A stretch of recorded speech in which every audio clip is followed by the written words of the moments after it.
There are 30 snacks that feel completely normal to us, but the second you show them to someone from another country, the questions start. You eat that for breakfast? What even is a Funyun? We grew up on these things, but step outside America's borders and suddenly, we're the weird ones. So let's get into it. 30 snacks that are unapologetically completely American. Fried pigskin. That's the pitch. And in most parts of the world, that pitch gets you laughed out of the room. But in America, particularly in the South, pork rinds are a gas station staple, a Super Bowl snack, and since the low-carb diet boom, somehow a health food alternative. President George Bush famously declared them his favorite snack. They got a full feature in the New York Times food section. Pigskin went from peasant food to premium shelf placement only here. If you thought fried pigskin was a stretch, wait until you hear this one. Take a hot dog, dip it in cornbread batter, deep fry it on a stick. That's it. That's the snack. But what sounds insane on paper has become one of the most iconic fairground foods in American history. The corn dog appeared at Texas state fairs in the 1940s and never left. Outsiders look at it like a science experiment. We look at it like childhood. There is something deeply, specifically American about meat on a stick wrapped in fried bread. Staying with things the rest of the world doesn't understand about us. We don't just eat peanut butter. We put it on everything. Apples, celery, chocolate, pretzels, burgers, ice cream, and yes, straight off the spoon at midnight, no other country has built an entire snack ecosystem around a single spread like we have. But here's the part that really confuses outsiders. We mix it with sweet things constantly.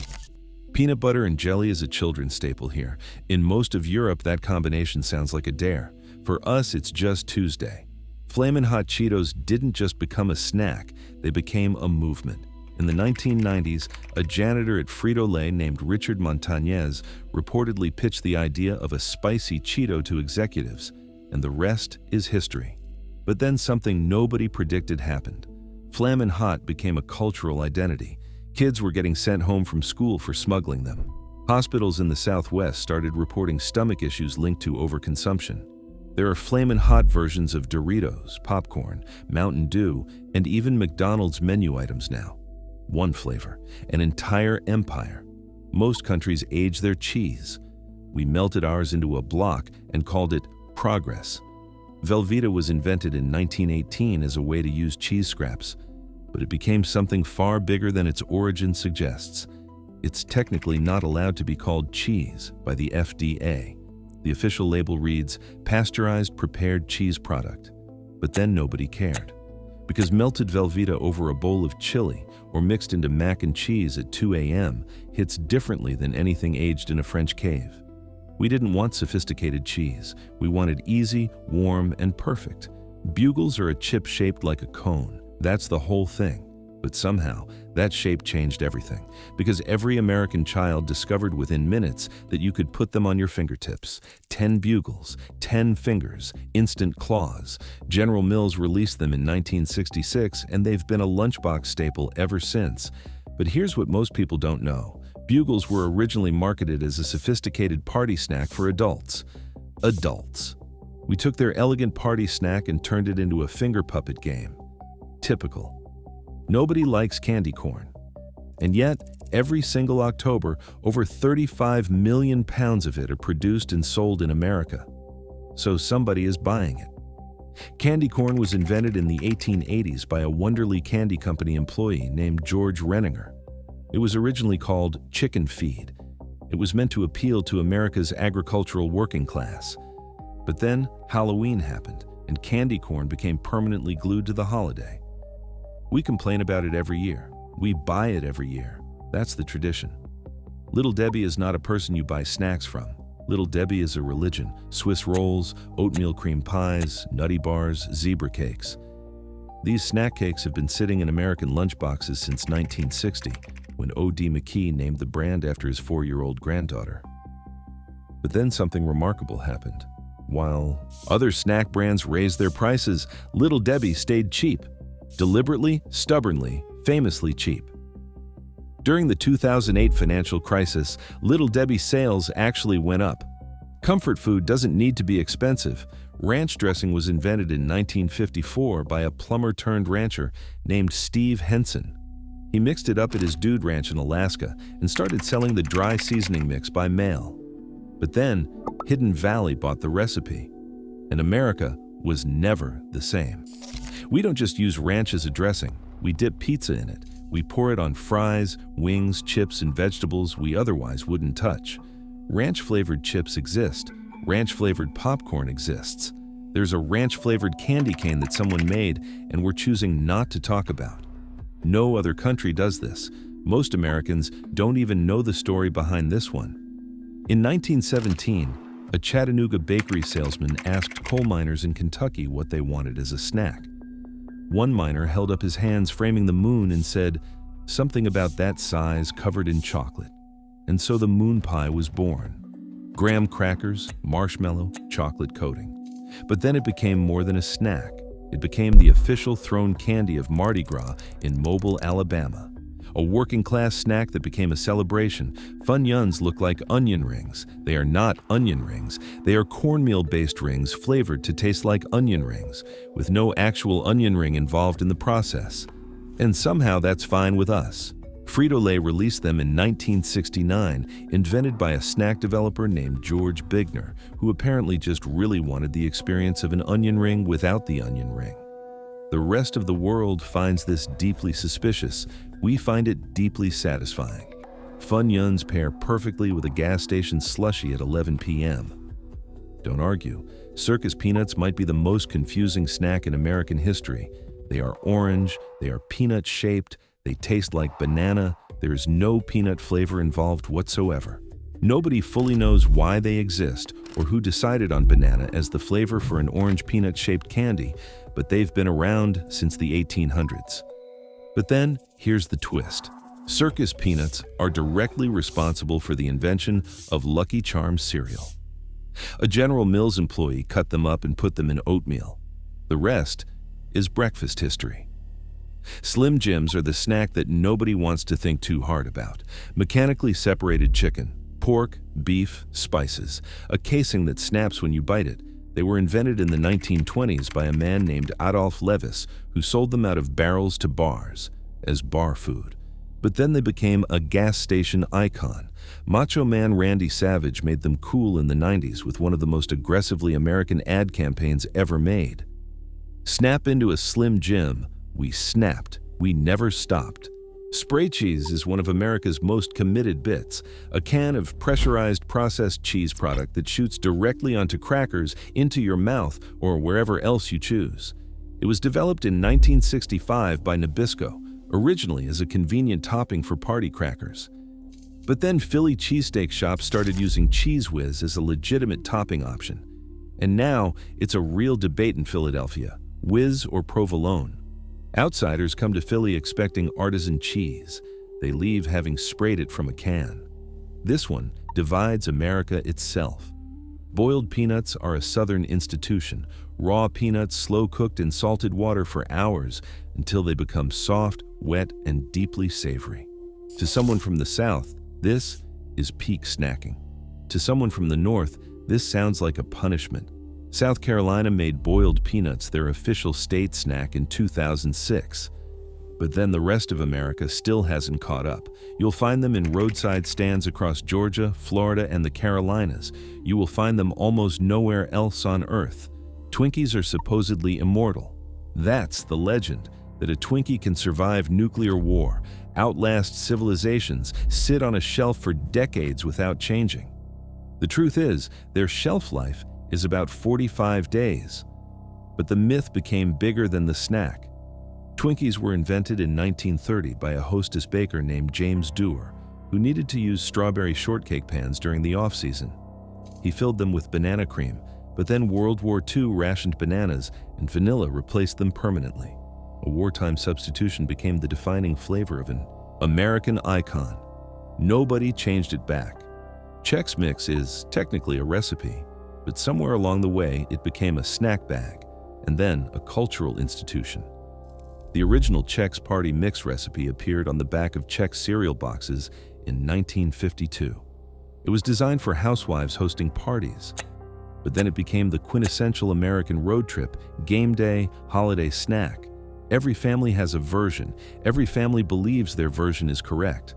There are heated Thanksgiving arguments about the ratio of pretzels to rye chips.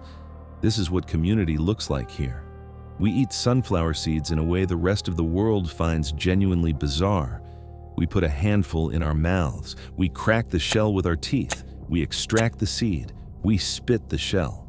We do this continuously, in baseball dugouts, in cars, in movie theaters.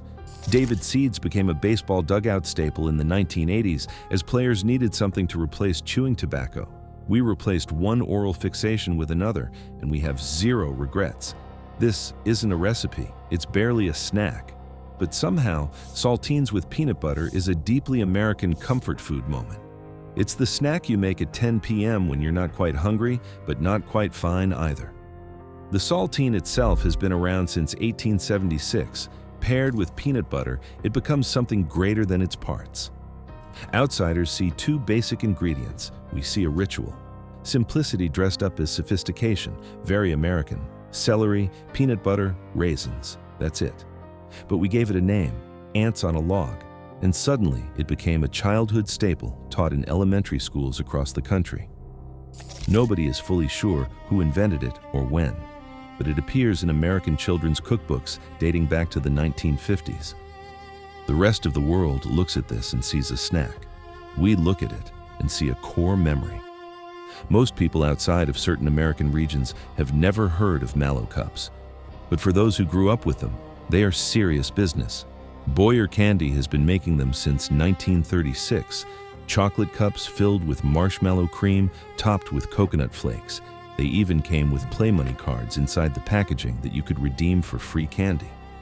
A loyalty program, Inside Halloween Candy, in 1936. America was running reward schemes before apps existed. Combos solve a problem nobody knew they had. A pretzel tube stuffed with processed cheese or pizza-flavored filling. 2 snacks in one delivery system. Mars introduced them in 1978, and they became a vending machine classic. But then NASCAR happened. Combos became an official NASCAR sponsor, putting them permanently in the world of tailgates, race days, and gas stations. Outside America, nobody knows what combos are. Inside America, they're part of the sports experience. Pizza rolls are not pizza. They're not really rolls either. They are small, dangerous, lava-filled pockets of processed joy that have burned the roof of every American mouth at least once. Totino's introduced them in 1951, originally as a frozen pizza product before the rolls became the star. But then the after-school ritual was born. Microwave. Wait. Eat immediately despite knowing they are molten inside. Burn mouth, repeat. No other country has ritualized self-inflicted mouth burns quite like we have. Frito pie isn't really a pie. It's chili poured directly into a bag of Fritos corn chips and eaten with a fork out of the bag itself. It's a Texas and New Mexico institution that sounds chaotic, but works perfectly. The Frito-Lay Company traces the recipe back to Daisy Doolin, the mother of Fritos' inventor, in the 1930s. But then it became stadium food, state fair food, Friday night football food. The bag is the bowl. The simplicity is the genius. Gushers were introduced by General Mills in 1991 with one very specific promise. Bite in, and fruit-flavored liquid explodes in your mouth. The 90s commercials showed kids' heads turning into giant fruits after eating them. Completely unhinged advertising, completely effective. Gushers became a lunchbox icon of an entire generation, but they're still going, still exploding, still confusing international visitors who cannot understand why we want our candy to burst. We just like the drama. Dunkaroos got discontinued in the US in 2012. The reaction was not calm. A decade of petitions, black market Canadian imports, and relentless social media campaigning followed. General Mills brought them back in 2020, and they sold out immediately. A kangaroo-shaped cookie designed to be dunked in frosting. That's the whole product. But then it became a symbol of 90s childhood so powerful that adults losing their minds over a cookie felt completely reasonable. Nostalgia in America isn't a feeling, it's a market force. Hot tamales have nothing to do with the Mexican tamale. They are small, oblong, cinnamon-flavored candies with an aggressive heat that builds with every piece. Just Born introduced them in 1950, the same company behind Peeps. But here's what's wild. Hot tamales are one of the best-selling non-chocolate candies in America year after year. The rest of the world does not understand cinnamon candy heat. We don't understand why they don't. Cheerwine has been made in Salisbury, North Carolina since 1917. It is a cherry-flavored soft drink with a cult, following so intense that people have it shipped across the country. But then, it barely expanded nationally for decades. It stayed regional, on purpose. That exclusivity made it more beloved. Limited distribution created lines. Lines created legend. Cheerwine remains one of the most passionately defended regional sodas in American food culture. Some things are better because not everyone can have them. The Fluffernutter is a sandwich. Peanut butter on one side, marshmallow fluff on the other. Eaten as a meal, by children, by adults, by people who know exactly what they're doing. Marshmallow fluff was invented in Somerville, Massachusetts in 1917. The Fluffernutter sandwich followed shortly after. In 2006, a Massachusetts state senator proposed making it the official state sandwich. The rest of the world watched this debate happen and had no words. Here's what 30 snacks tell us about ourselves. We are not subtle. We like bold flavors, strange textures, and snacks that come with a story. We turn gas station food into cultural identity. We fight over regional sodas. We bring back discontinued cookies through sheer collective willpower. Every snack on this list exists because somewhere, somehow, an American had an idea that nobody else would have. And then millions of us decided it was normal.